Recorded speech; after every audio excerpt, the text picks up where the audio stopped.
بسم الله الرحمن الرحیم۔ بسم اللہ الرحمن الرحیم۔ بال اور شگون۔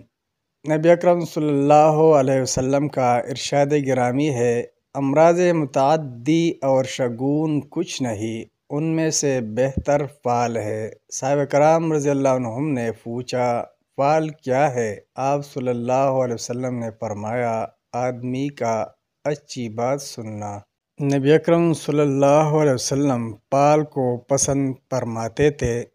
آپ صلی اللہ علیہ وسلم نے فرمایا، میں نے خواب میں دیکھا گویا میں عقبہ بن رافع رضی اللہ عنہ کے گھر میں ہوں، ہمیں ابن تاب کی کھجوریں دی گئیں۔